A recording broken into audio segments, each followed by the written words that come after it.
Alright, so we're here. Every couple of months we do a video on the ReZero volume that I collect. I finished ReZero volume 19. So today we are going to be doing my afterthought video / review, where I basically explain my thoughts on each individual chapter and on the events that take place within the story. So without any further ado, let's dive into this volume. Alright, so starting off with the prologue, City Scramble, we continue where we left off in the last volume with Otto encountering Gluttony. Now at first Otto seems like he's screwed, but of course Otto somehow always manages to be lucky, so Felt and the White Dragon Skill arrive to the scene to pretty much aid Otto in his fight, even though it was kind of just circumstantial. And what I really like about Felt is how she's always the same. Like, even in front of an archbishop, she does not care whatsoever. She's gonna take down whoever gets in her way, and I love that attitude. But Otto, on the other hand, is pretty much the opposite. So he tries negotiating with Gluttony, saying, okay, listen, if you let us live, I'll tell you where the witch's bones is, I believe, was what his proposal was. And Gluttony at first kind of seems like he's listening to it, but then as the conversation goes on, Gluttony says, nope, I don't care about that. It's more fun if I just kill you. So he tries to kill Otto, and at this point I'm like, okay, not surprised. You're not gonna really reason with an archbishop. And then Otto luckily had a trump card in which he called forth a water dragon to come out of the water and bite onto Gluttony, ending off that scene. Now during that instance, there was one interesting moment I forgot to mention, was when Gluttony seemingly was familiar with Subaru, as Otto stated.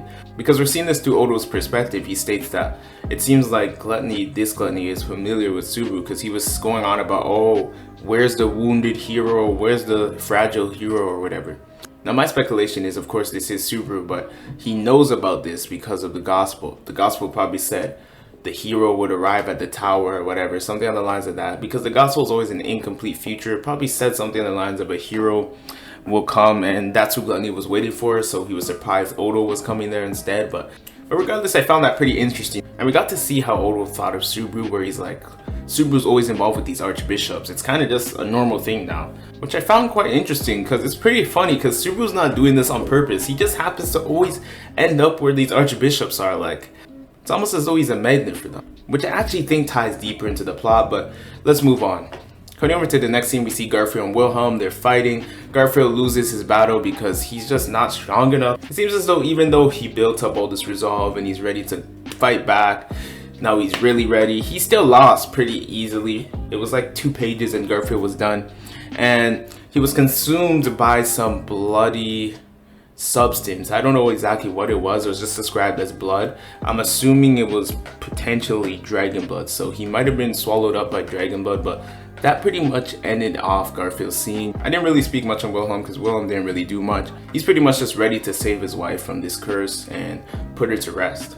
And then cutting over to the last fight of the prologue, which was very interesting, Julius and Ricardo versus Gluttony. Now I found this very interesting because as Julius is heading over there with Ricardo, Ricardo notices that Julius seems anxious, and Julius himself states that he doesn't know why he's feeling so anxious. And Ricardo tries to cheer him up and whatnot, but doesn't seem to really work. And then when they encounter Gluttony, the feeling just seems to get worse and worse, as the text describes. And at this point I'm like, okay, what's going on with Julius? Now Julius is a pretty interesting character because he has a lot of depth that's being added to him with this whole inner conflict of his own desires versus his desires as a knight, the duties of a knight. And I think Julius is a very interesting character because of that inner conflict he has going on. And I liked within those few pages that we got to touch on that. But the juiciest part was when, as they're talking with Gluttony, Gluttony starts talking as if he knows them, as if he was one of their comrades. And as we know, Gluttony eats away people's existence and they become a part of him pretty much. So I'm like, what's going on? Why is this guy talking so familiar? Was like, there's some fodder member who died, who they might have forgot about. I'm like, which one of their comrades died? I actually couldn't think of anyone. And due to all this anxiety building up, Julius just wants to end the fight as quickly as possible. So he unleashes his special move alongside Ricardo, who goes in for the kill. And they both ready to finish off Gluttony right off the bat. And I like the attitude, because let's just end this fight right away.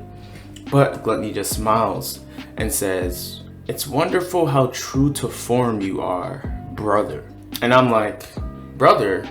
Is Julius Gluttony's brother? I'm like, wait, so Julius is part of the witch's cult? But then I think about it, I'm like, wait, that doesn't make sense. Wait, so Julius had a brother? And then I'm like, wait, Julius actually did have a brother.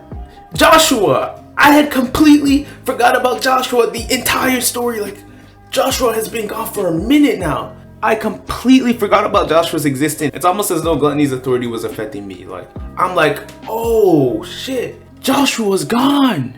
Like, when I say I forgot about Joshua, I'm telling you guys, I tried recording this video once already, and it was on that recording that I realized Joshua existed. I remember that he existed on the last take of this same video. It's hilarious. Like, I forgot about him, but that's pretty much the cliffhanger they end that fight on, and I'm like, oh, that's sick. What the heck? And that was already the most intriguing fight to me before I even knew that, because I just really like Julius. I'm starting to really like him. He's a well-written character, and I'm hoping we can dive more into this character. But let's move over to the actual chapter. Chapter 1, the battle with Greece. So in this chapter, Subaru and Reinhard arrive at the chapel, as we know from the last volume, and they're ready to pretty much save Emilia. And a moment I thought was really funny was when they introduced Reinhard as the Sword Saint to Regulus, and he's like, Sword Saint? Oh, I think I've heard of one of those. Aren't they one of those blind fools who aren't good at anything save swinging a sword? I'm like, yo, this man is raw. Like, this guy does not care. This is the Sword Saint Reinhard. This is the strongest character in the verse, and Regulus does not give a damn. And I loved the attitude right out the gate. But after a little bit of back and forth, Reinhard eventually asks Regulus to release the woman, and Regulus gives him a proposal that he will release Emilia and all his wives he decided to take as hostage, because for some reason this guy he's weird. So because he feels threatened by Reinhard being there, he decides to take his own wives as hostages. But regardless, he gives him a proposal. If Reinhard takes off all his divine protections, decides to stand there and take one attack from him, he will let everyone go. So Reinhard, being the good person he is, does this. And at this point, I'm like, okay, Reinhard, you have a plan. There's no way you're just doing this. Reinhard's gonna have something. But then Reinhard's actually killed. And we're like, oh, wait, what? This guy actually died? I'm like, is Super gonna have to kill himself now? I'm like, oh shit. And Super and Emilia are like, oh crap, we gotta take action. And as they're getting ready to fight, Regulus is like, oh, I still have the hostages. But then a voice comes and interrupts him saying, that wasn't the proposal. And then I'm like, oh, yo, I'm like, this guy is back up. And it was because Reinhard has the divine protection of Phoenix Rebirth, something like that. But I was like, yo, so this guy can't even die. Reinhard's insane, as we know, but like, I like the amount of personality we're getting from Reinhard just throughout this whole volume, but we'll get to that. But anyways, Reinhard's back, and Regulus is like, how the hell are you still alive? You're a monster. And Reinhard's like, ouch, man, I'm sick of being called a monster. Go check out my video on the tragedy of Reinhard to get some more depth into that, because there was a lot of stuff that actually exemplifies what I was saying in that video. But regardless, Super and Emilia try to convince the wives to leave, but they don't want to leave because they're too afraid, so they just say, screw it. You can't convince their wives, let's at least just focus on taking down Regulus. And then eventually Emilia and Subaru arrive, and Emilia starts helping Reinhard fight. They try some combos, they try getting him underwater, freezing him underwater with ice, seeing if that would work, hitting him at different spots. Emilia used all types of techniques. And the entire time Subaru was just observing, thinking, what could his ability be? But as the fight goes on, eventually, Reinhard gets his entire leg blown up by Regulus, because Regulus just says, forget this, you're done. And not only does he get his leg blown up, Regulus proceeds to literally kick Reinhard out of the entire battle. He gets sent flying, I don't even know how far back, but all I can tell you is that he was gone for a while after that. So then it's just Subaru and Emilia who have to now run from an angry lunatic witch cultist who's mad that his girl doesn't want to be with him. And did I mention how this man can literally walk on water? So as they're running, Emilia creates an ice path, which I thought was really cool. But Subaru's like, damn, we can't, like, I'm running, but like, I'm not really getting any traction because I'm slipping as I'm running, I'm losing speed. And he's like, Emilia, pop out ice skates. And I'm like, ice skates? We have ice skates in this fantasy world? I didn't know that existed. But that's when we get the reveal of Emilia's new techniques called the ice brand arts, which Subaru taught her so she can make objects out of ice, which is honestly epic. So she makes ice skates, these two throw them on, and I'm like, oh, yo, this would be a sick scene to see in the anime. This is the type of scene I'd like to see in the anime. And these two are just skating. Subaru has his whip out, Emilia's just skating, and they're just skating as they're running from this guy who's just wreaking havoc everywhere he goes, every place he passes through. And there was some details where we were saying like Emilia was flipping, spinning, turning, jumping like a professional skater. I'm like, yo, if this was in an anime, if we seen this type of action in an anime, it would be so beautiful. Like, this is an arc that needs to be adapted. This is like, there's so many fighting sequences that would just be epic to see in the anime. But yeah, they continue stalling him for a little while, and eventually Reinhard returns. And at this point, Subaru figured out Regulus' name is based off a star from our world. The star was called literally Regulus, which meant little king in Latin.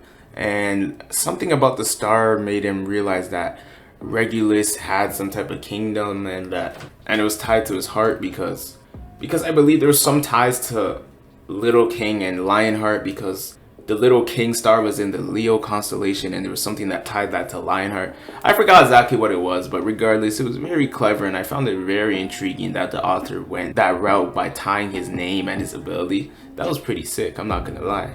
But yeah, and Subaru shouts out to Emilia and Reinhard to check his heartbeat, see if his heart is beating, and that pretty much ends off that chapter. Chapter 2, we have Pean to City in Flames. We are brought back to Liliana and Pristella, which was a plaza filled with people in flames, and Pristella fighting the archbishop, and she's like, okay, you're probably wondering how I got here. Then that's when we get the flashback, where we see Liliana changing Pristella. The popular image at the front of this book, I mean, I've never seen something at this level from ReZero. It's like, Pristella's kind of stats, I can't even lie. She crazy, but man, I would want nothing to do with her still. Anyways, yeah, so she's like, oh, I gotta look all elegant for this battle. Even though everyone else is fighting, I gotta go for a quick pit stop to make sure I'm looking proper. Typical Pristella, the world revolves around her, so hey, she can do what she wants, right? And I found it funny how Liliana, as she was changing her, she was also like very perverted. I'm like, what the heck? Also, Liliana's into Pristella in some sense too, I guess. Liliana's a bit of a perv, so much for a pure songstress. But yeah, they eventually get... And there was one particular scene where Pristella talks with Anastasia, and she basically implies that Anastasia's doing something very shady, that she has some type of other motive. She doesn't really lead on or elaborate what it was, but Anastasia seemed to be a little bit shook by how smart Pristella was, which I'm like, damn. Pristella, I mean, she may be an asshole, but you can't deny her abilities. I mean, personality aside, she's flawless when it comes to just straight up talent and abilities, as we see throughout the story. But they eventually reach the plaza, and they meet the witch cultist Cyrus, who greets them, expecting them to come. I'm assuming it was in the gospel, because she was just waiting there. And there's all the people around them under Cyrus's control, and Cyrus starts going on about her usual stuff about, oh, isn't it great if we could all be one and hold hands? And Liliana's actually buying it. She's like, yo, this is actually kind of nice. Maybe we can talk things out with Cyrus. And I'm like, this is hilarious, because sometimes the witch cultists actually kind of sound like they're making sense at first. You're like, oh, this is actually kind of a normal person. Just like Otto at the beginning of the chapter, he's like, oh, we can negotiate with this guy. But then when you hear them go on just a little longer, you realize that they're just insane and that they have something loose in their head. But in this case, it wasn't even that Liliana's own will was agreeing. It was actually that Liliana was under the effect of Cyrus's authority. And Pristella's like, oh, you're already under the effect? We just got here. And then we get one of the most random or unexpected scenes where Pristella, in an attempt to release Liliana from the authority, gives her a kiss. I'm like, what? I'm like, okay, is this a ship? Is it Liliana S Pristella? I mean, I'm here for it. I thought that was a pretty sick ship. But yeah, he kisses her, and then she's out of the authority. And she reminds Liliana what they're here for. She's like, okay, you're here to sing. I'll hold out the witch cultists. You get the people out of her authority, so when I chop this girl's head off, everyone else doesn't end up dying. I'm like, okay, reasonable plan, sounds good. And as Pristella and Cyrus fight, there were a few interesting lines. So as they're fighting for a little bit, Cyrus eventually tells Pristella that, or I should say whispers, she whispers Iris and the Thorn King into Pristella's ears, and she lost her shit all of a sudden. Let me get a little bit of context. That's just an old story, but I don't know how Cyrus would know that would make Pristella mad, but regardless, because Pristella got mad and lost her cool, and Cyrus hits Pristella in the face. Ending chapter 2. Chapter 3, signing the divorce papers. Now that's a hilarious time. But yeah, continuing out the fight, Subaru tells Reinhard to check Regulus. Reinhard eventually ends up doing it, and he tells Subaru that yes, in fact, his heart is not beating, confirming Subaru's suspicions about his Lionheart ability. So Regulus starts losing his shit that they're even getting somewhat close to finding out his ability, and he decides to grab Reinhard's leg. This man grabs his leg and throws him in the direction of the moon. Like, it's ridiculous. It's ridiculous. He throws this man to the moon. And I'm telling y'all, Reinhard was gone for like chapters. Like, he was gone. He was gone. Like, too ridiculous. Like, that's the thing. This is the most absurd fight. We have two ridiculously powerful characters. Regulus, who's invincible, clashing with the strongest person in the world of ReZero, Reinhard. As Subaru stated, immovable object versus unstoppable force. Like, it's insane. But like, see, that's what I'm telling you, anime. When the anime gets to this stuff. But let's get through the chapter, man. We gotta go faster. Faster. And now that Reinhard's gone, once again it's just Subaru and Emilia, but Subaru tells Emilia about a little plan he has, in which Emilia will actually go over to the chapel while Subaru distracts Regulus. So they split up. And then we get a long sequence of Subaru just running away, hopping across buildings, flipping through windows, using all those parkour skills he learned, which I thought was actually pretty necessary because he was hyping up the parkour skills right at the beginning of the arc. So there had to be a moment where we could see it in display, and I really appreciated that we get to see those skills in action against Archbishop. I mean, they came clutch. He was able to run, flip through buildings with a little bit of luck and finesse and just focus.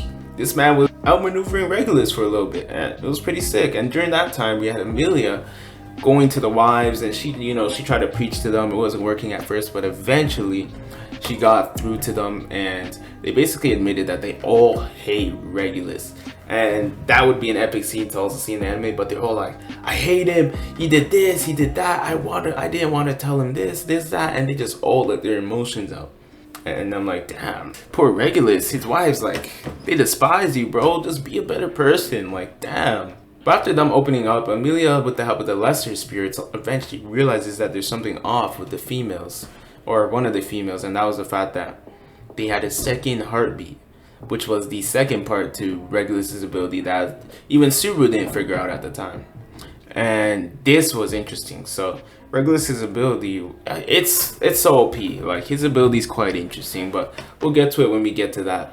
But realizing what this meant, Emilia built up her resolve and decided to freeze all of them to cancel out Regulus's Little King ability, or Lionheart ability, seemingly stopping his powers. And I'm like, okay, Emilia actually did it. She had the resolve to kill them all, because I was thinking, how else are you going to stop this ability? If his ability works like that, where he can just, his heart just changes to each female he considers his wife, then you have to kill all his wives.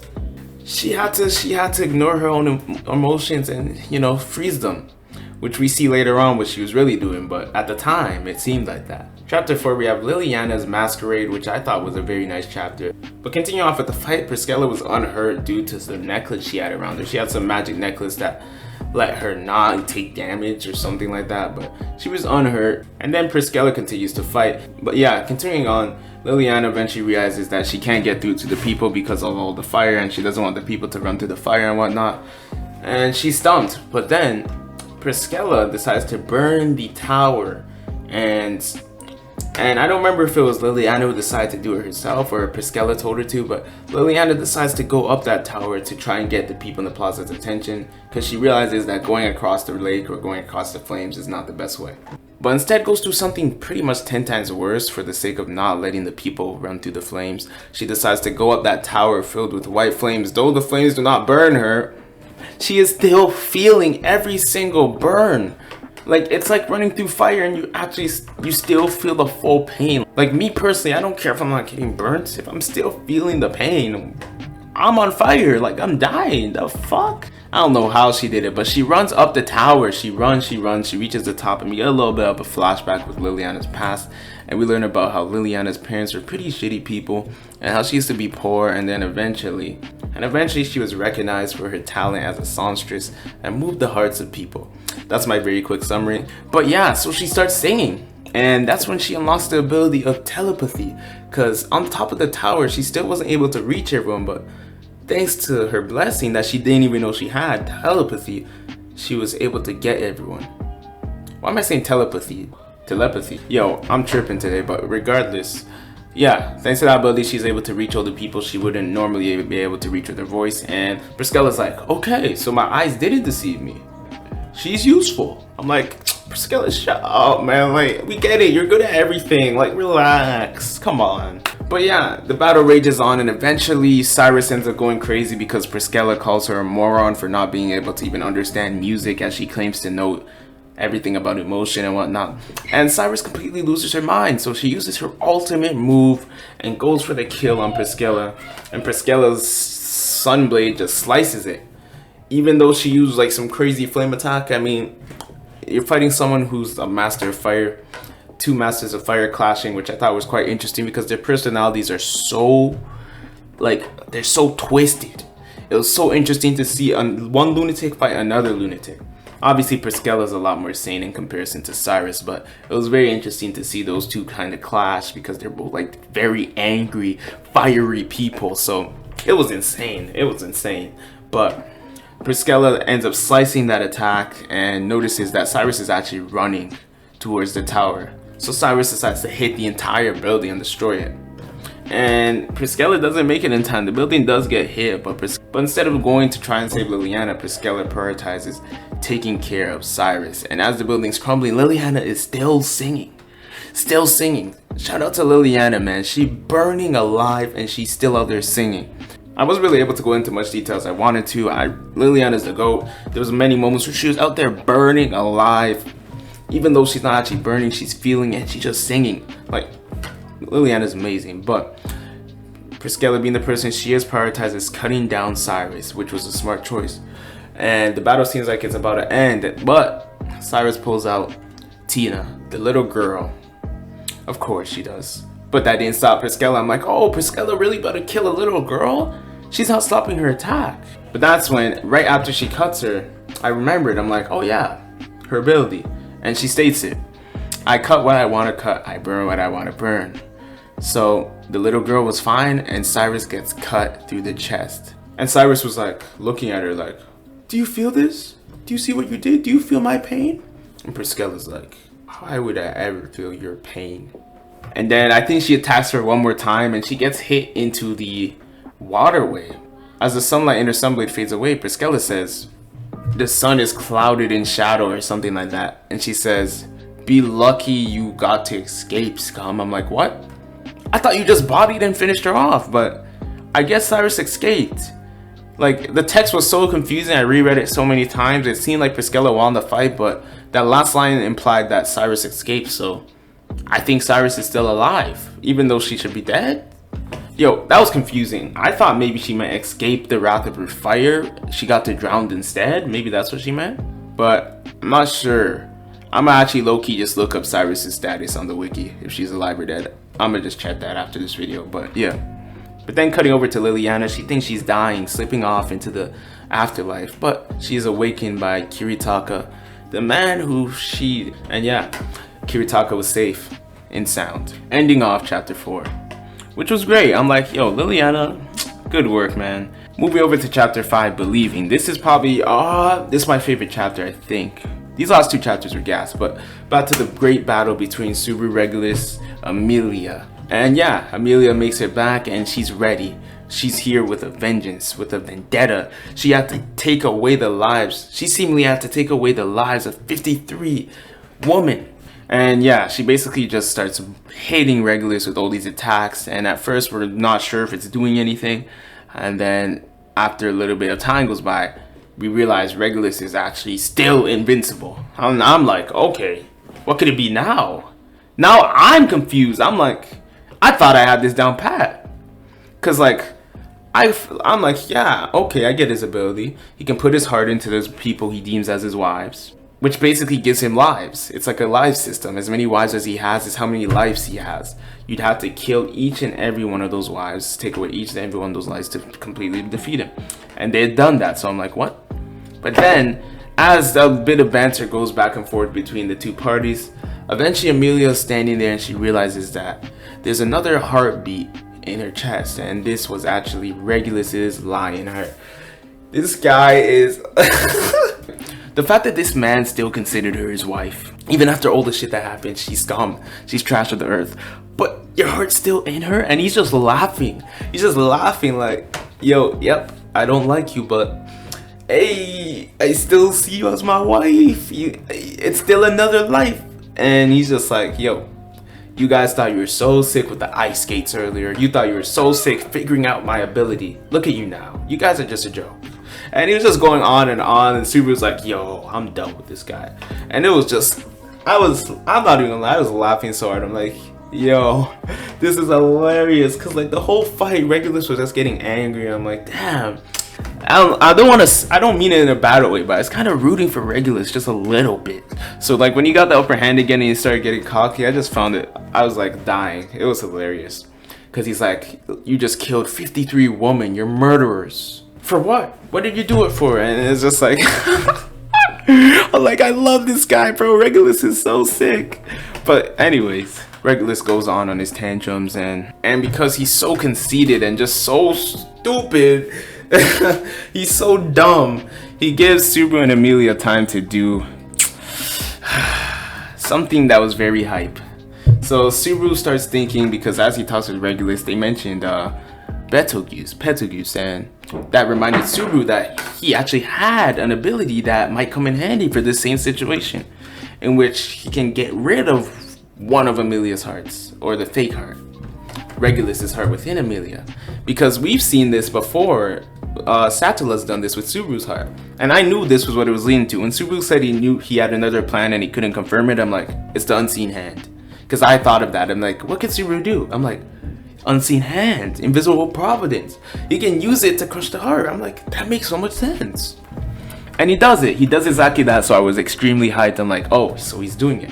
And Emilia says, oh, that's where you are, Juice, as Subaru does it. And I found that very interesting. So it seems as though Emilia can feel Betelgeuse's presence within Subaru's witch factor, seemingly. And I really like the trust between Subaru and Emilia, because like Emilia has so much faith in him, even though he's using a witch cult ability. He's using seemingly evil powers, but I guess that Emilia couldn't see the hand, so she didn't really know what was happening. But like, why would she not be questioning why she's feeling Betelgeuse from Subaru? That's the weird thing. I feel like Emilia has a little bit too much faith in him. Like, she should question a little tiny bit more things. Like, how does Subaru have this ability? Like, even if I was his best friend, I'd be like, dog, what is this, buddy? Like, what the fuck is this? But regardless, Subaru finds the heart and he crushes it, and Regulus doesn't even realize the heart's destroyed. So it seems like Reinhard actually creates a second, like it's its own thing, which is so sick. So Regulus's own heart's not even at risk. It's so OP. I love his ability so much. Oh my god, it's probably one of my favorite abilities. Regulus is just epic. But yeah. Anyways, they're like, yo, check your pants, buddy. You're standing in water. That water is wetting you now, because before it wasn't wetting him due to his ability where it freezes the time of his body, or like his body doesn't exist within time and space, basically. I think it's either his body doesn't exist within time and space, or it freezes the time of his body. Regardless, he's basically unaffected by anything. But now he's wet, and he starts panicking. He's like, oh, what? And Emilia doesn't waste no time. She's like, okay, now's my chance. She starts bodying this man, using the freaking ice arts, creating a hammer, slamming him into the wall, and it describes that he's being turned into like mush, and he's freaking getting all destroyed. His organs are being broken by Emilia. Emilia starts pummeling him with freaking fist combos, and it's like she hit him with 53 punches. And I'm like, god damn, Emilia, you going crazy. Go get him. Beat his ass. Yeah. And Subaru even describes that even just like one of those hits would kill him 3 times, which just shows Emilia is so insanely powerful. Sometimes I even forget Emilia is this powerful. Like, it's actually insane. She is folding this man. Like, she has enough power to break bones, ribs, organs. Emilia is a monster, and I love it because she's kind-hearted and she can fight on her own. She's not just some damsel in distress. She also has the ability to protect herself, which is amazing. Emilia is just an amazing character. But yeah, she seemingly finishes him off with some ice rain, but he gets out of it because they forgot that he still does have his ability, but he just can't use Lion's Heart. Instead, he could use his own heart for 5 seconds of invincibility, which is at the price of his heart literally stopping. It's a good ability, I guess. Stopping your heart, though, I don't know about that anymore. I'm like, yeah, this guy's screwed. But yeah, as Regulus realizes he's about to lose, he starts pleading, begging them, saying, oh, give me a 1v1. You're a knight, aren't you, Subaru? 1v1 me. And Subaru's like, yeah, you're right. Knights should 1v1 each other. And then in the air, the man himself, Reinhard Van Estrella, returns. I'm like, oh, that's what we doing. And then Reinhard said one of the most insane lines in ReZero. You shouldn't have thrown me in the direction of the moon. Implying he jumped off the moon to return to the battlefield. Reinhard Van Estrella is one of a kind. A man amongst men, a knight amongst knights, a god amongst humans. Oh my god, Reinhard's crazy, but yeah, this man just comes and he freaking kicks Regulus into the sky. In his balls. But luckily Regulus had his ability just in time, or else his balls would be crushed and splattered and he'd probably pass out from the pain. But as Regulus is getting sent flying into the air, we enter the next chapter, which is chapter 6, called Regulus Corneas. And he's just cursing his fate. He's like, fuck, how the hell did this happen? I'm an archbishop. You guys are trash. I am better than you all. And he keeps going on his little tantrums. I killed my family. They were trash. My brother didn't want to share his food with me. He pitied me. And he's going off. I'm like, tell him, Regulus. And he's like, no, I'm not going to let them celebrate. They don't have the right to celebrate while I'm up here. They think they beat me. No, I won't let them have that gratification. So he's getting ready to use his 5 seconds to just kill them no matter what. He's like, yep, 5 seconds is more than enough time to wreak some havoc. I can kill them within that time. So as he slowly starts to descend again, or as he was supposed to start descending, he realizes he's frozen in air and he's like, what? And above him, Reinhard Van Estrella returns and sends him right back down. It's like, nope, you didn't want to stop fighting, bro. You think we don't see what you're trying to do? He's like, nah, go to the bottom of the earth now. The sky wasn't enough for you. So he starts plummeting below the earth, below the water of Pristella. And he just starts going deeper and deeper and cursing his fate. He had an interesting line. I think he was once in love with Fortuna, actually. He said something about how he realized that Emilia was Fortuna's daughter. I'm like, damn, took you long enough. But then again, that was hundreds of years ago. And I found it interesting that he's even like, how has he lived for this long? I guess the witch factor makes you live for a long time, because how has he lived for this long? Regardless, he's getting sent underground and he's just getting destroyed. But he still stays persistent. He's like, no, I'm not letting them think they won. And I'm like, damn, I respect this persistence. You're nuts. But like, this is when I like this chapter, low-key, the last like 2 chapters, I'm like, yo, I like Regulus a lot. He's like, I'm not letting them think they won. He's like, they're probably gonna go to dinner being happy. I'm like, no, this is my world. I'm the only thing that matters. They're not allowed to think badly of me. I'm the perfect human being. Things of that nature. He's insanely narcissistic. He's a narcissist amongst narcissists. And to the point where, since he doesn't want to die, he starts using his ability every second he can. He does 5-second heart stop, he breaks a few bones. 5-second heart stop, he breaks a few bones. And I'm like, this man is the diligence, the persistence, the tenacity. He's just going. I'm like, wow. And he's like, the whole time, he's just stating all his regrets. He's like, I could have killed them. I could have killed them so many times. 10 times, 50 times, 100 times. I could have killed them. I could have killed them all. But because of your ego, buddy, because you were cocky, you let them all live. And now look at you. Look at you. And then the water floods in and he even tries struggling through the water, but it's all futile. He eventually just dies underneath the ground. And he kind of got what he wanted, because Emilia actually didn't remember he ever existed. So ironically, nobody remembered Regulus, and he died in the way he wanted to die, I guess. They didn't really care too much. No one was really celebrating that hard, so I guess Regulus got his wish in the end. But yeah, then Subaru and Emilia, you know, the battle's done, everything's good. And we get a scene where Subaru gets the transfer of the Greed Authority.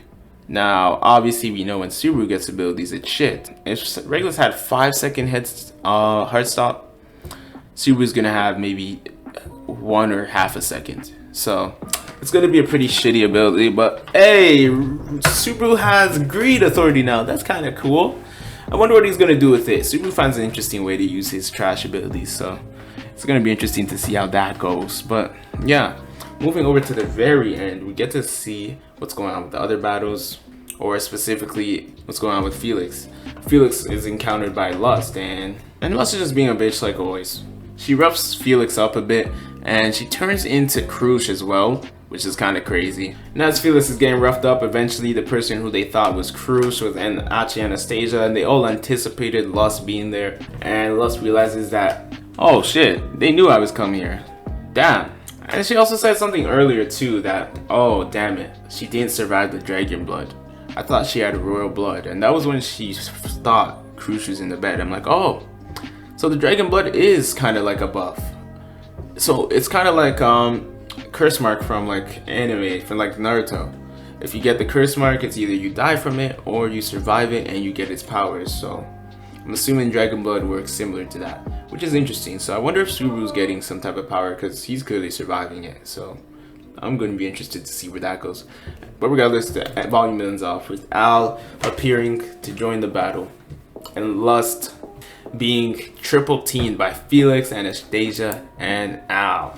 Al's back. Okay, Al, let's see what you're about. I guess Al wasn't teaming up with Lust. I thought he was maybe teaming up with her because he popped up on Emilia right after in the last volume. I'm like, that was kind of suspicious, but seems like Al's not working with Lust. He's ready to kill her, so that's it. That's the end of the volume. That's the end of my long video. My finishing volume 19 of ReZero. And yeah, man, the next volume is the last volume of Arc 5. We're gonna get to see Julius's fight. We're gonna get to see Willhelm's fight. And yeah, that's gonna end off the arc. And we're gonna get to see maybe Felt go in action, so that's gonna be some fun. Oh yeah, the verdict, final verdict of the volume. I like this one more than the last one. 9 out of 10, for sure. As always, have an awesome day. I'm out.